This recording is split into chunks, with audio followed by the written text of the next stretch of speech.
வணங்கான் தலைப்பை பயன்படுத்த தடை விதிக்க மறுத்த தனி நீதிபதி உத்தரவை எதிர்த்து தயாரிப்பாளர் சரவணன் மேல்முறையீடு செய்திருக்கிறார்.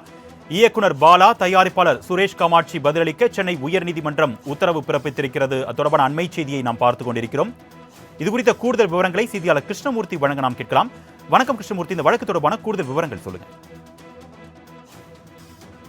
தயாரிப்பாளர் சுரேஷ் காமாட்சியின் வி ஹவுஸ் புரொடக்ஷன் தயாரிப்பில் தேசிய விருதுகளை பெற்ற இயக்குனர் பாலாவின் இயக்கத்தில் நடிகர் அருண் விஜய் நடிப்பில் வணங்கான் திரைப்படத்தின் இறுதிக்கட்ட பணிகளானது நடைபெற்று வருகிறது. இந்த திரைப்படம் விரைவில் திரைக்கு வரவுள்ள நிலையில் வணங்கான் என்ற தலைப்பை பயன்படுத்த தடை விதிக்க கோரி ஆரஞ்ச் புரொடக்ஷன் நிறுவனத்தின் உரிமையாளர் எஸ் சரவணன் என்பவர் சென்னை உரிமையல் வழக்கு ஒன்று தாக்கல் செய்திருந்தார்.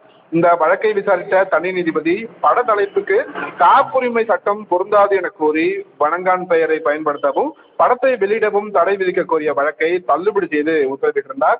இந்த உத்தரவை எதிர்த்துதான் தற்போது ஆரஞ்ச் புரொடக்ஷன் நிறுவனத்தின் உரிமையாளர் சரவணன் மேல்முறையீடு மனு ஒன்றை தாக்கல் செய்திருக்கிறார். அந்த மனுவில் வணங்கான் என்ற தலைப்பை கடந்த 2020ஆம் ஆண்டு தென்னிந்திய திரைப்பட மற்றும் தொலைக்காட்சி சங்கத்தில் பதிவு செய்திருந்ததாகவும் தொடர்ந்து புதுப்பித்து வருவதாகவும் கூறப்பட்டிருக்கிறது. மேலும் சட்ட பிரச்சனைகள் எதுவும் வரக்கூடாது என்பதற்காக தயாரிப்பாளரும் இயக்குனரும் பேச்சுவார்த்தைக்கு முன் வந்தார்கள். ஆனால் திடீரென்று பின்வாங்கியதால் இந்த வழக்கை தாக்கல் செய்ய நிர்பந்தம் ஏற்பட்டதாக அந்த மனுவில் அவர் தெரிவித்திருக்கிறார்.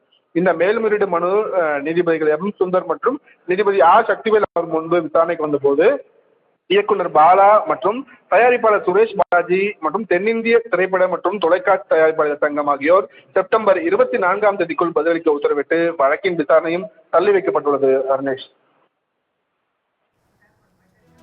விவரங்களுக்கு நன்றி கிருஷ்ணமூர்த்தி.